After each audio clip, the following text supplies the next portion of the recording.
There's quite a lot in Science in the Soul about the ethics of the way we treat non-human animals. I say non-human because, of course, we are animals. We're not plants, we're not fungi, we're not bacteria, we are animals.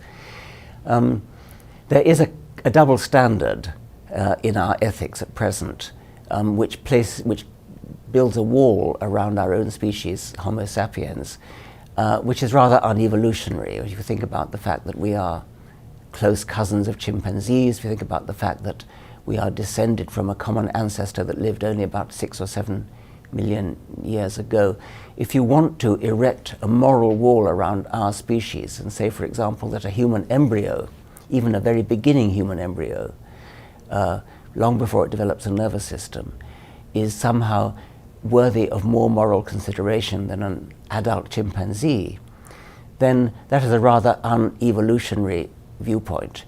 If you look back in our ancestry, at what point would you draw the line? Would you give, if there were Australopithecus, our ancestor, almost certainly our ancestor Australopithecus of 3 million years ago, if you were to meet one, if one had survived in the African jungle, would you give it the same moral consideration as the rest of us, or would you say, no, it has the same moral consideration as a chimpanzee?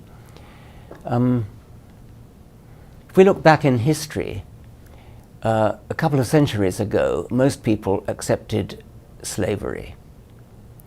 Nowadays, of course, that's a horrifying thought. No civilized person today accepts slavery. And if you look back further still, we had the appalling things that the Romans were doing in the Colosseum with spectator sport, watching people killing other people or lions killing people, regarding it as fun, entertainment to take the children out to. We're certainly getting better, as Steven Pinker has said in his book, The Better Angels of Our Nature, and Michael Shermer has in his book on the moral arc.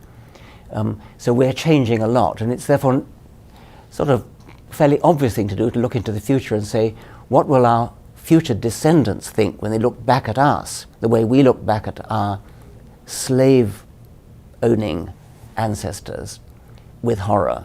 What will our descendants look back on it in our time? And I think the obvious candidate would be the way we treat non-human animals. My view would be that we want to avoid suffering.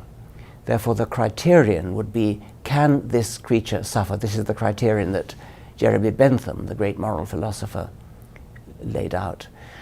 Can they suffer? There's every reason to think that mammals, at least, and probably many more, can suffer perhaps as much as we can pain.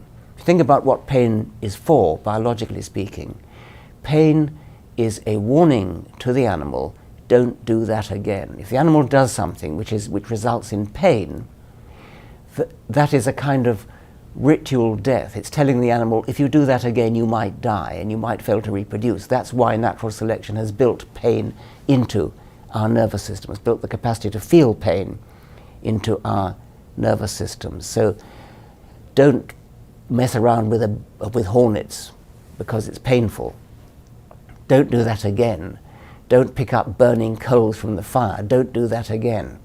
There's absolutely no reason, as far as I can see, why a non-human animal, a dog or a chimpanzee or a cow, should be any less capable of feeling pain than we can. When you think of what pain is actually doing, pain feels like something primitive, feels like something like seeing color or smelling a rose or something like that. It doesn't feel like the kind of thing for which you need intellect. And actually, you can go even further than that. You might say, since pain is there to warn the animal not to do that again, an animal which is a slow learner, an animal which is not particularly intelligent, might actually need more intense pain in order to deter it from doing that again than a human who is intelligent enough to learn quickly not to do that again. So it's even possible that non-human animals are capable of feeling more intense pain than we are. I'm not sure how far I want to push that argument, but I think at least I can say there's absolutely no reason to suppose that they feel less pain than we do, and we should give them the benefit of the doubt.